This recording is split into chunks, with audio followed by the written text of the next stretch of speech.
I'm blessed to live here in the Rocky Mountains of the United States, here in Utah.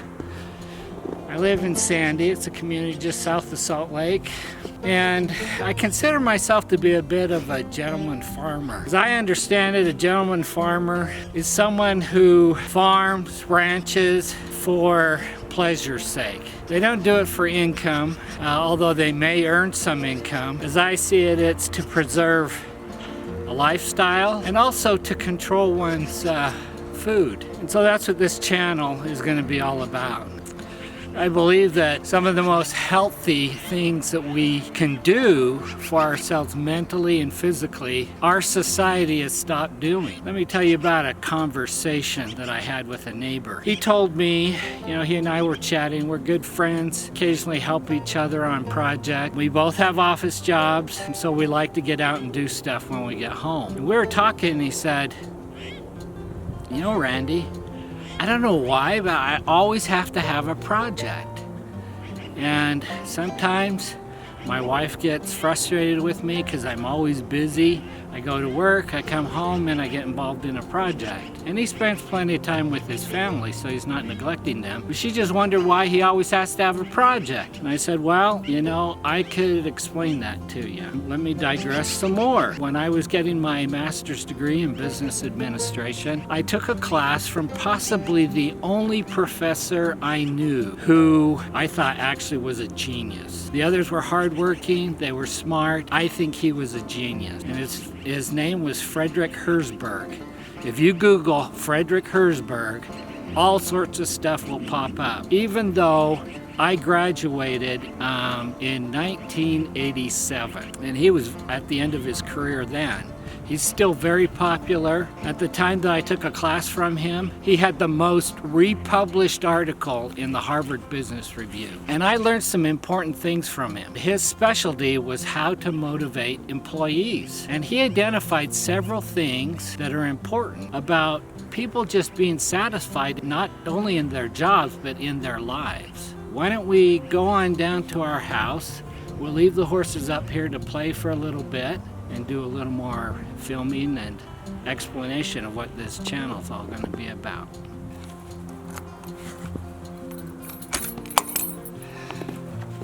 So later today, I'm going to take the horses out for a ride. So I'll go ahead and start getting the saddles ready and some of the other things. But going back to what I was talking about, Frederick Herzberg brought a great deal of enlightenment to motivating people.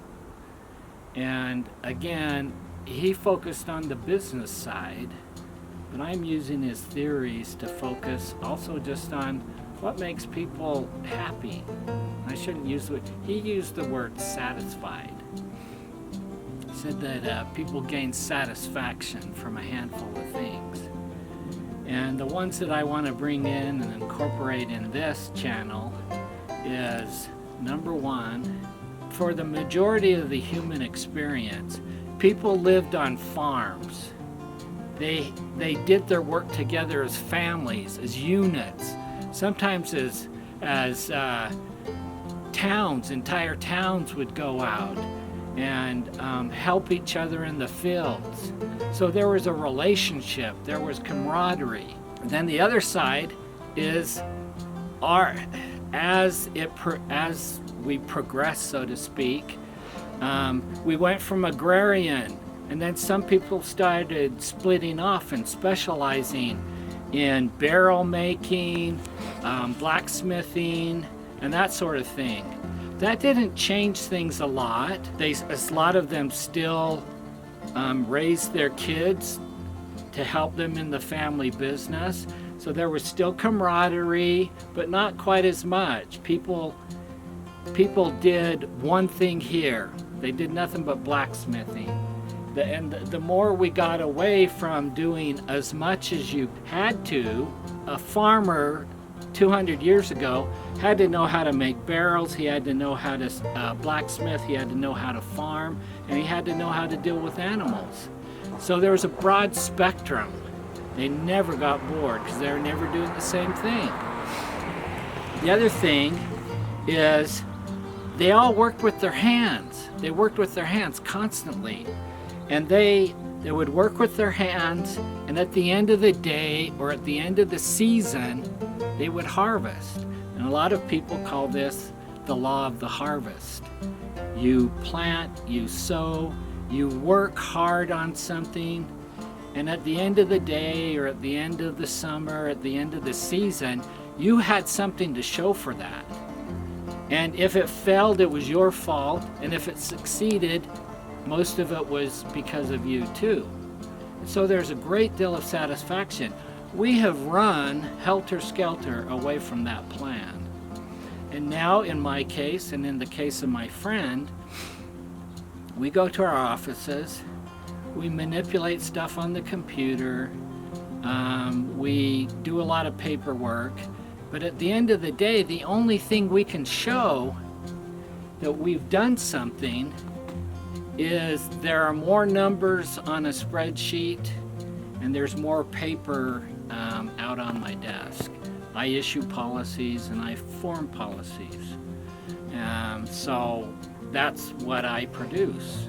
And there's not a lot of satisfaction in that.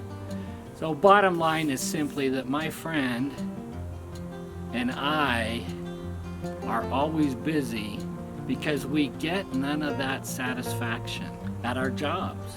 Now, I'm not saying we have miserable jobs and we have zero satisfaction, but what we do have or don't have is those things that we were all hardwired for.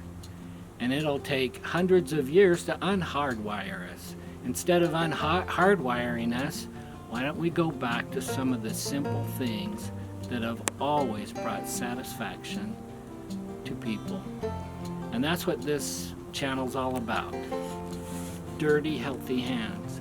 The healthiest hands really are dirtied with the desire to work in the earth, to make our own goods, and to control our own food supply.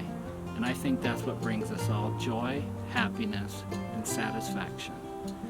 Join with me on this journey. Thank you.